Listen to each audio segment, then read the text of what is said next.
Passons aux États-Unis. C'est aujourd'hui que la campagne recommence en tout cas pour les démocrates, puisque Kamala Harris sera en meeting à Milwaukee, dans le Wisconsin. C'est un swing state, comme on dit, un État qui pourrait basculer dans un camp ou dans un autre. Elle a de nombreux défis, Kamala Harris, qui a repris le flambeau de Joe Biden. Est-ce qu'elle doit encore se faire un nom, elle qui est pourtant déjà vice-présidente depuis bientôt 4 ans? En tous les cas, elle s'est dépêchée de reléguer dès que M. Biden a annoncé que il se retirait de la course.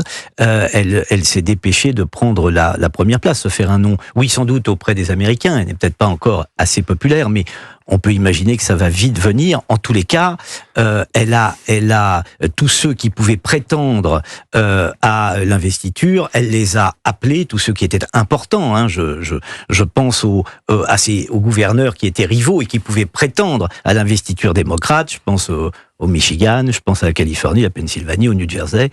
Tous ces gens-là, elle les a appelés et ils se sont d'une certaine manière ralliés. Donc elle a plus beaucoup de rivaux. Mais attention, elle n'est pas investie. Hein. C'est au mois d'août qu'elle sera investie. Tout à fait. Pendant la convention, son premier défi dans cette présidentielle, ce sera d'imprimer sa marque. Joseph Massescaron. Oui, ça va être d'imprimer sa marque. Juste au passage, je suis pas sûr que le gouverneur du Michigan, justement, soutienne Kamala Harris. Il s'est rallié. D'accord. En tous les cas, c'est une information du Figaro de ce matin. D'accord, non, c'est possible. Donc, je confonds avec madame, mais je ne sais pas de quel état les gouverneurs, madame Gretchen Whitmer. Donc, en tout cas, elle aurait désormais suffisamment de soutien démocrate pour remporter la désignation lors de la convention. Oui, il ne vous a pas non plus échappé que j'ai pas entendu Monsieur Barack Obama ni son épouse Michelle le soutenir. Prononcer son nom, effectivement. Il s'en est gardé. Au contraire, il a vraiment insisté sur le fait que la convention devait être une convention ouverte. Elle va devoir convaincre parce que elle n'a pas bonne presse. Alors pour de bonnes et de mauvaises raisons. Elle est trop clivante. Elle vient de Californie, on l'a assez progressiste. C'est le problème, c'est qu'elle est clivante. C'est pas simplement le fait qu'elle soit entre guillemets progressiste, parce que de toute façon le Parti démocrate aujourd'hui vraiment dans son ensemble a pris tous les éléments de discours que nous on pourrait considérer comme des éléments de discours woke. Donc non, elle n'est pas trop progressiste, non, elle est simplement clivante. Elle est clivante pour un bénéfice qui n'apparaît pas. Elle était censée représenter en partie l'électorat latino, je rappelle.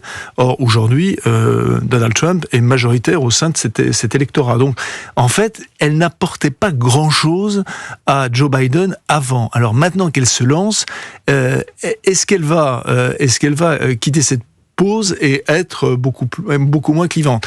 Je ne le crois pas. Je ne crois pas parce que sa première réaction après l'attentat, contrairement à celle de Joe Biden qui a été justement de dire il faut que les passions s'effacent, il faut que tout s'apaise, d'ailleurs le même discours que Donald Trump, elle a dit mais attendez, d'accord, il y a eu un attentat, mais c'est pas pour autant qu'il faut arrêter. Ce sera peut-être son ticket, son vice-président qui permettra d'harmoniser cette posture qu'elle a prise, Kamala Harris. Et là, effectivement, oui, parce que en plus, elle a l'image auprès des Américains, elle a une image très élitiste.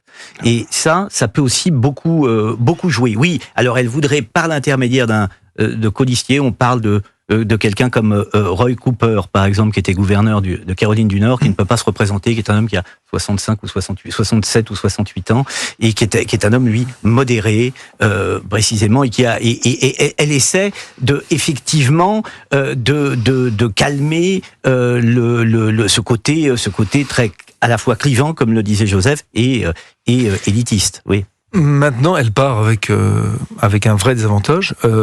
C'est pas sa personnalité, c'est pas le fait qu'elle appartienne en partie à une minorité ou qu'elle parle des minorités, puisque ça, on a vu que Barack Obama a été élu, ça n'a posé aucun problème, non. Il faut le dire, il faut avoir le courage de dire. Elle part du problème que c'est aux États-Unis, c'est une femme. Et je ne suis pas sûr que autant, moi c'était quelque chose que je me souviens en tant que responsable de service extérieur de journaux, j'avais souvent fait le pari en disant, oui, il y aura un Barack Obama élu, mais bien avant qu'il y ait une femme qui soit élue à la tête des États-Unis. C'est aussi la même chose en France. Hein. Oui. Bon. Pour terminer, j'aimerais qu'on revienne sur l'organisation des Jeux Olympiques en France avec le dispositif de sécurité hors norme. On a vu l'exécutif se démultiplier. Ce matin encore, Gabriel Attal l'a rappelé. Nous sommes prêts. Il a visité la base aérienne de Villacoublay. Ce matin, c'est également Gérald Darmanin qui parle de 97% de mobilisation des forces de l'ordre. 245 000 agents, quasiment tous les policiers et gendarmes seront déployés. À quel point c'est nécessaire aujourd'hui de rassurer sur la capacité de la France d'assurer la protection et la sécurité de cet événement? C'est nécessaire d'abord pour les gens qui vont se déplacer, pour les Français tout court, parce que évidemment tout le monde a peur d'un attentat compte tenu du climat. D'abord premier point, puis deuxième point, pour rassurer les étrangers qui vont vouloir venir assister à la cérémonie. Les quelques étrangers et les Français, parce que figurez-vous que ça marche pas très bien. On nous a quand même annoncé des chiffres formidables. On devait recevoir un nombre absolument incalculable d'étrangers. Eh ben, ça va pas bien. On les attend encore, effectivement. Eh ben, on les attend encore. Alors, attendez, restons, peut-être vont-ils venir, etc. Mais enfin, pour l'instant, il ne se passe pas grand-chose. Et d'ailleurs, les restaurateurs le savent bien. Ils le disent. Et les touristes qui sont là sont surtout étrangers aux informations qu'on leur a pas données. Absolument. Le ministre de l'Intérieur qui explique qu'il n'y a aucune menace caractérisée pour la cérémonie d'ouverture vendredi. On a vu 6 millions de Français qui ont suivi la flamme olympique, qui va terminer sa course d'ailleurs entre les mains de Snoop Dogg, visiblement de MC Solar ou de Laetitia Casta vendredi. Il n'y a pas de menaces sérieuses qui sont prises ou au contraire ils veulent rassurer tout le monde? Est-ce que dans quel camp ils jouent? Pardon Thomas Schnell, à partir du moment où on a fait ce choix, alors j'emploie plus le mot baroque qui est un adjectif qui est cher parce que maintenant on l'emploie à tort et à travers, mais disons surprenant de faire ces Jeux Olympiques au cœur de la capitale par rapport à d'autres Jeux Olympiques dans le passé, à d'autres JO, aussi bien Londres que les autres capitales européennes.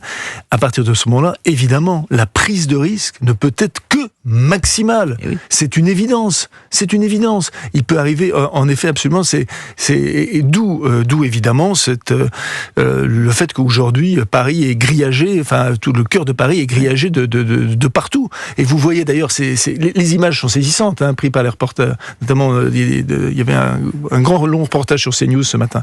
Et vous voyez les personnes entre deux haies, de grillage. Alors peut-être que ça a inspiré, peut-être que vous savez les rats dans les laboratoires, peut-être que ça a inspiré. Des circuits pour se déplacer. Excusez-moi, j'ai dit rats. Je n'aurais pas dû. Des circuits pour se déplacer dans Paris, effectivement. D'un mot, une prédiction sur le dernier porteur de la flamme? Vous avez une idée de qui pourrait être cette dernière personnalité? Je trouve ça complètement. Alors vraiment, pour être franc, je trouve ça complètement nul. Les types qui se baladent avec la flamme, je trouve ça d'un ridicule absolument consommé. Je ne vois même pas en quoi cela peut intéresser. Voilà, pour être tout à fait franc. Alors vous pensez bien que le dernier nom du porteur de la flamme, je m'en tamponne le coquillard. Eh bien, c'est entendu. Merci beaucoup, messieurs, d'avoir été avec nous, Joseph Massescaron et Vincent Roy. Europe 1 13h continue jusqu'à 14h avec vous, Thomas Schnell. Dans un instant, la lecture, le choix de Mola avec Stéphane Place et d'abord, puisque c'est l'été, destination vacances avec Vanessa Za et Marion Sauveur.